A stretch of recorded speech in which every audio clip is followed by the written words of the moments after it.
Good morning. How are you guys? All right. Not enough coffee out there. It's all good. So I am really honored to be here. Thank you so much for having me at this inaugural event. It's very exciting. I'm going to go a little quicker than I was normally going to go, but here we go. So the topic, as was stated, is at the Crossroads, education versus technology. You did a great job of setting me up, Shane, because I'm going to talk about that 30-year stint that I spent in the classroom dealing with all sorts of things. Really quick, I do feel like it is fair to kind of wrap up. The topics we're going to talk about today is a bit about the history of education technology. We're going to talk about failure in the classroom, which I think is an important milestone that all kids should have. We'll talk about gaming, and then I'll wrap up by talking about the current project we're working on, Breakout EDU, which is really exciting. So that's me on Twitter, just at Adam Bello. You can feel free to use Twitter to get in touch with me. I'll be happy to talk to you. As Shane mentioned, I've seen the classroom from many sides as well. From a classroom teacher, I taught high school English, to being a technology training specialist, a tech director, worked for the College Board, worked for the White House, worked on a bunch of other startups, and now as the co-founder of Breakout EDU. So quick disclaimers, I like to always give everyone a caveat about myself. This is very much not a one-way conversation. So despite the fact that I stand here and talk to you, please know that I really do value your experiences and ideas that may differ from mine or may enhance or augment some of the things I'm going to say. So feel free to tweet them, or I'm going to be here for 2 days hanging out at the Breakout EDU booth just outside there. Feel free to come up and chat. Keep calm and tweet on. I will start answering everyone's questions later. The hashtag is EduTECH, and if you don't know how to use Twitter, here's a very quick tutorial. Check it out. I'm sending a tweet. Tweet. That's not how it works, Grandpa. A reply. I'm trending. Yeah, so in case you needed to know that's how Twitter works. I am a nerd. I was a nerd before it was cool to be a nerd. Now I feel like it's the hip thing to be is someone who can understand what that means, which is cool. If you need proof, that was me in 5th grade. Those glasses say it all. Also a dad. I see a lot of my current views form from the education that I see my own children getting. I'm the co-founder of these little guys. Reed, who is 5, is in kindergarten, and Hunter, who is 8, in 3rd grade. And as I said, they shape a lot of the vision and feelings I have. So looking back really fast on my experience with EdTech, or technology in general, I do have a limited history. I have like 36 years of experience with technology. This was the first piece of technology I remember coming into my home. My parents bought a big screen TV. It was 26 inches. It was about 4 feet wide and deep. And I remember it really well because I was the remote control. So it's okay. Yeah, thank you for laughing. But in 1983, the technology did come to our house in this form, that beige box that you referenced before, the Commodore 64. And I remember many, many happy hours sitting there learning how to do things like code or playing a whole bunch of games. This was my dad's desk, picture of me over there. And I remember learning a lot of things from my educational technology. I learned about geography with Where in the World is Carmen Sandiego. I printed out banners for people's birthdays with the print shop. Happy birthday, Mom. Have a cake, have a hat, whatever you wanted. And, other things like Oregon Trail, died of dysentery, and even had the Hour of Code back in 1986, but they called it Logo and Turtle. So if you don't remember, this is how you can make a box using those commands. So in my experience, this was EdTech.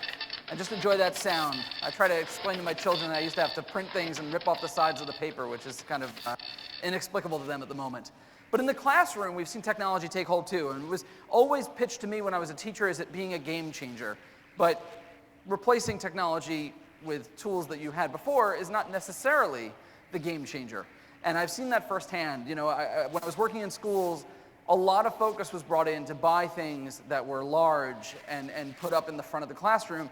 And my theory on that quickly began to form. This is a picture of me teaching a lesson, and what I want to point out here is not the fact that this is a great smiley picture, but if you look at the technology in this room, it is on a cart that in no way could that child have reached the technology. That was not a piece of technology or equipment that was brought into the school for the child's learning. It was for me as a presenter to have for them. And I think that if we focus all of our attention on the first third of the classroom, we've really missed the point of what we can do with technology and education. I think that we really can focus more on how do we get those children to use the technology. And Shannon, you said it, but I'm going to say it again. We shouldn't use technology for the technology's sake. You know, we live in a generation where we have kids that are growing up with technology. I own 2 of the 3 of these products. I was not brave enough for the one on the left. I have 2 boys. I don't know if their aim is good enough for that. But they grew up around technology. You know, there are screens that illuminate everything. Now you have Nest cameras in cribs, and you have all sorts of other high-tech Wi-Fi, you know, Internet of Things gadgets that kids can interact with since the time they're infants. This was my older son playing with an iPhone. He used to know how to use it better than my wife did. And this is my younger son playing with his iPad, or actually sleeping in front of it, because it's not the engaging tool that once held that allure in the classroom.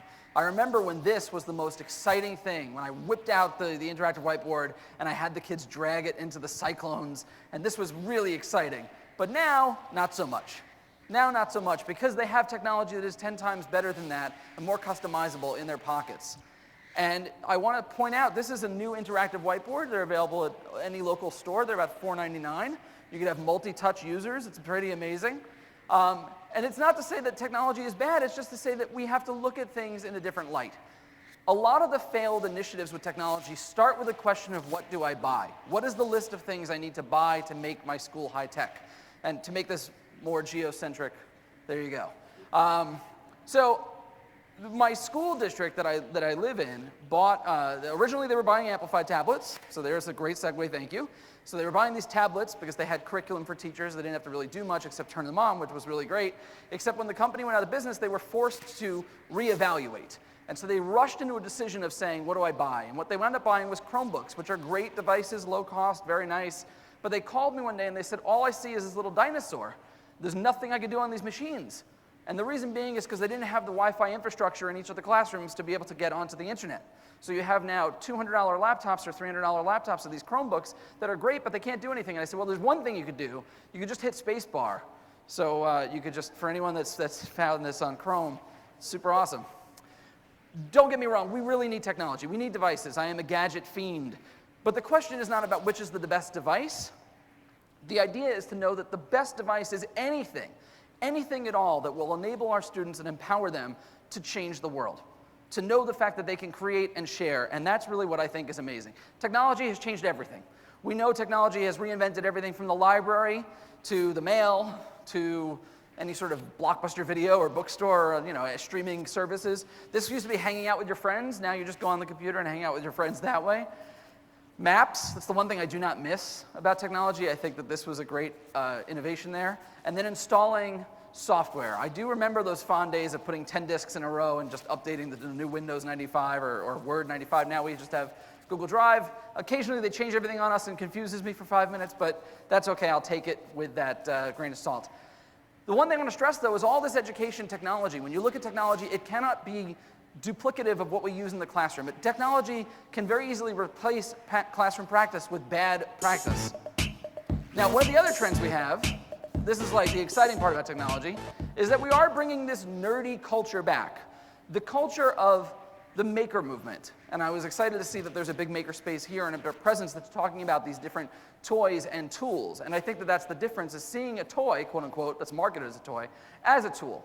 Because when you give kids something like Little Bits or Dash and Dot or any of these other tools, low-cost computing where they actually can get their hands on it, something like a Makey or Raspberry Pi, and they're able to interact with the technology and control it and see what it's made out of. One of my favorite things is the Kano computer. My 3-year-old son built a computer based on a Raspberry Pi, but the instruction manual explains to him, this is the brain, this is the CPU, this is the, you know, we've gone away from those days where we actually had the hands-on knowledge of what technology can do, and I love the idea that we're bringing that back into the culture. Talking about makerspaces just for a brief moment, Gary Stager, who is a leading expert on makerspaces, he says that the best makerspace is between your ears. And I think that that's something very important for schools to know as well. That again, it's not a shopping list of all these things will make our school high-tech or make us have a great space or make us have anything. It's thinking very smartly about how we utilize the tools that we have in order to, you know, engage the students to be excited about learning. And the biggest frustrating dichotomy that I see in education today is simply the fact that everyone wants to have the next Steve Jobs. We all talk about innovators and we want kids to have 20% time and have these passion projects. But unfortunately, in many cases, we still standardize the assessment of all of these kids. So we want them to be out-of-the-box thinkers and then all get C for number 3, which is crazy, right? And that brings us to risk-taking. We need to make a generation of risk takers. This picture is the second bulletproof vest being tested. And it's okay, you can laugh at that. And it is true, actually. This is the second bulletproof vest being tested. And the crazy thing to think about is that someone had to test that. They weren't going to just mass produce them and be like, trust us, it's all good. And with kids, we have to be very open to tell them that it's okay to take a risk. School is not about being automatized into learning that everything is the correct answer and regurgitating that. We all know that. Sometimes you're going to fall, sometimes you'll fail, and that's part of the learning process. There is a fear of failure in education, and it's partly the process by which we tell them that they have to get the quote-unquote right answer. But I think that fear of failure is the single greatest barrier to success. It is the simple notion that you might not do it well, and it can be passed on very easily. I say this as a parent of young kids, and I say this as a former teacher as well. It is very easy to pass on this fear of failure. My wife, much to her chagrin, can't send our kids out of the house dressed like this. Sometimes they have learning experiences, but the most important thing that we as educators can teach them is that failure is not a permanent condition. We can learn from failure. This is a great sign that's hanging up at the IDEO offices in San Francisco. We learn from failure. It's one of their tenets of design. And it begins really with a culture that pushes everybody to fail forward. And doing so starts with trust. So what do we mean by trust? Well, check this out. Or maybe not. And close your eyes and just fall down, okay? Don't worry. Okay, then Lauren's going to catch you. Close your eyes. Okay. Okay, it's called the trust fall. Okay, trust fall. Ready, set, go. Yeah. So, yeah, learning is hard. Learning is hard. Sometimes, you know, as teachers, we've all had those moments, right, where you give instructions, you think they're super clear, and then the opposite of what you think is going to happen. And we fear that. But as a teacher, you know that that's a moment where you can reassess your own evaluation. If you teach in middle school grades and you teach the same thing 5 times a day, by the 5th time you teach it, you're a rock star. But I always felt bad for my first period kids, those guinea pigs that sat there before me when I didn't know if it was going to be a good lesson, and some of them fell flat on their face. But I think that learning can really be redefined when we give and we give like just open our minds to giving purpose. And when you care about what you learn about, when you are driven with a true reason and passion to understand something, I think it makes all the difference in students being able to achieve. And I talk about this as an adult, and I talk about this as not only just students and not just learning the main subject areas, but learning anything. And I think that this short video will actually help make my point a little bit stronger. If you haven't seen it, it's called The Reader. Evening. Evening. May I ring that up for you? Yes, please. Have a good evening.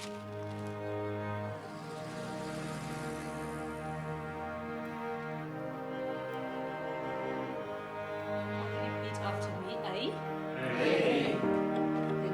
B. B. And C. C. E, B, C, D, E, F, G. No, not good. Not good. Just the sounds that words make. Cat, dog, calamari. Trash on the beach. Good. Farm fresh.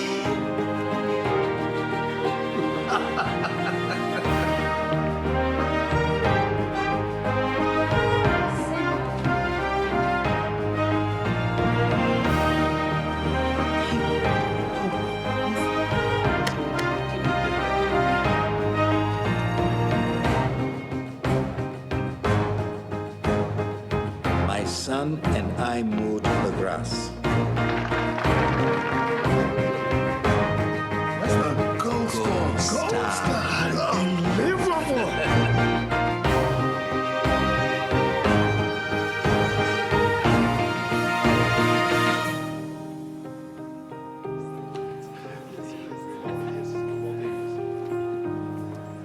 Dad, Hey, Tubbs, I read your book. you read my book.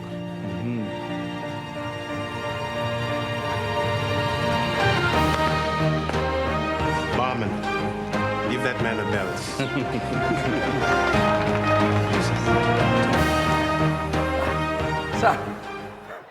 So I don't know how many of you want to just admit that you just cried at a Scotch commercial, but yeah, I think that that is the truest story about learning and purpose that you could think of.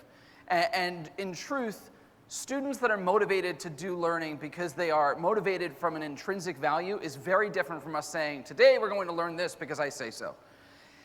So I want to switch gears a little bit. I want to talk about something that I think a lot of kids get excited about, and hopefully a lot of you guys get excited about. Something I'm really passionate about now is gamification. And how many of you are game players? Any game players out there? All right, so yeah, someone's very avidly waving his hands. Most of you are, and I'm not talking about Dungeons and Dragons. You know, I want to go back to my nerdy childhood. Many of you play games, perhaps in the bathroom for a quick round. We don't have to admit it, but it's fine. You might remember the first Nintendo game. What was the first Nintendo game? Yeah, no, it wasn't Mario. It wasn't Duck Hunt. It was actually this, because Nintendo started as a playing cards company way back when. Gaming has been around, as you know, for many, many, many, many years. It is not new. The first game, Senate, goes back to 1069 BC or before that.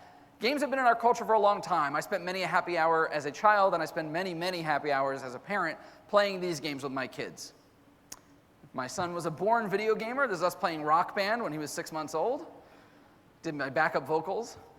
Many of you are, either you've seen this, or you have children that play it, or you might play it yourself. Pokemon Go, the biggest craze of the summer. 4.6 million kilometers walked in just June and July, which is kind of amazing that our students are actually moving around. It's amazing. My kids say, oh, I want to go on the walk. And it's a career launch for a lot of people as well. This girl sells, based on your team, she has a lemonade stand. And this girl over here on the right is in New York City for $20 an hour. You can go get lessons with her on how to be a Pokemon master, which is pretty cool. Gaming has infiltrated all of education. You know, it's been around a long time. I referenced Oregon Trail. I referenced a whole bunch of games that have been around for a long time. Minecraft, one of the largest growing games of current day, just released their education edition. Now, you can gamify things like the Bible. Saw this in the bookstore the other day. Then you pretty much can gamify anything. And we've been talking about gamification of education for a long time. Now, when it comes to gamifying education, I'm going to skip a little bit of this stuff just for the sake of time. I've done gamification in my classroom. In 2002, I created this amazing board game for my class called Manhattan Math. I spent many, many, many hours making this board game, but it was not a good game. It was a gamified worksheet. They would draw a card, they would move a space, they would answer a worksheet question. It was not fun. They thought it was fun for about 5 minutes until they realized it's the exact same thing. It was lipstick on the pig, right? And there are old school problems, and I want to close by talking about some of those problems and talking about what I think is one of the greatest solutions that we have right now in education. So old school problems. Some of you might remember school like this. Bueller. Yeah. Bueller. Or some remember it like this.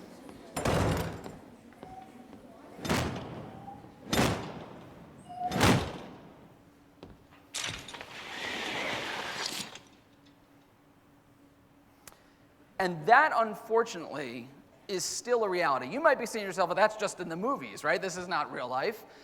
But pictures from around the globe tell a very different story, that it actually is exactly like that. And my biggest concern is my kids go to a school that looks like this. It is your typical, the bell rings, you go into your seats, and you sit there, and the rows are set up like this. And I fear that we have a generation of kids that are still looking up at the ceiling, counting down the years. And as funny as we laugh about it, it is true. It is true. And I think that that's why it's time for something different. And I want to talk to you a little bit about Breakout EDU. So we are here, as I said, a co-founder of Breakout EDU. I'm here with our team. We are running Breakout EDU games for the next 2 days. And you might not know exactly what it is. That's okay. Many of you have heard of Escape the Room games. In fact, there's a whole bunch locally. This is just a map. There's like 7 or 8 just in a few block walk. These are the games where you can go into a room and you have an hour to basically come up with searching around the room, finding clues, thinking about things, solving the different puzzles that are set up, and then hopefully escaping in 60 minutes.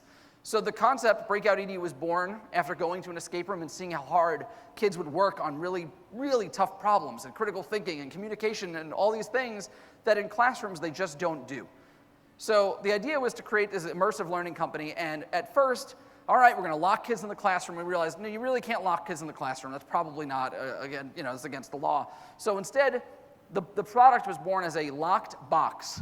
And it's really funny that one of the hottest trends in EdTech right now is a box with locks on it. And this is what, might be saying, what's in the box?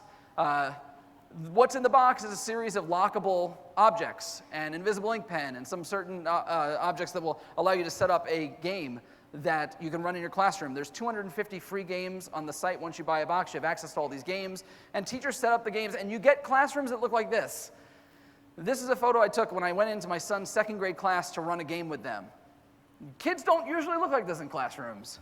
And the proof is that learning and fun are not antonyms.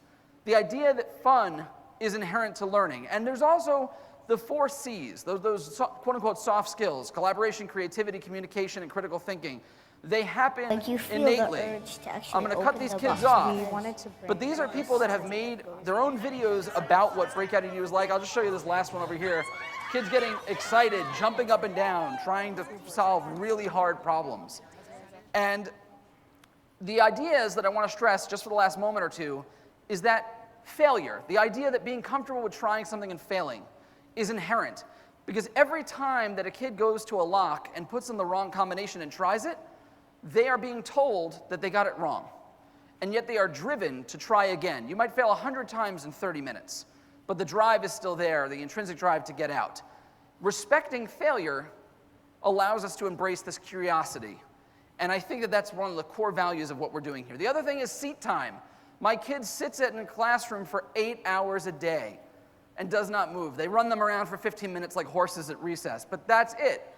When you look at what's happening in a Breakout EDU session, no one sits. You have to move around, you have to communicate and collaborate. And the best part from a teacher standpoint is that you are a facilitator, and it's not just a buzzword of, oh, you're not a sage on the stage, you're a facilitator. It's true because you are not to speak unless you are given a help card. So when kids reach that frustration point, like as a teacher, we often, oh, let me help you. You know what? You seem like you're failing, the answer's 4.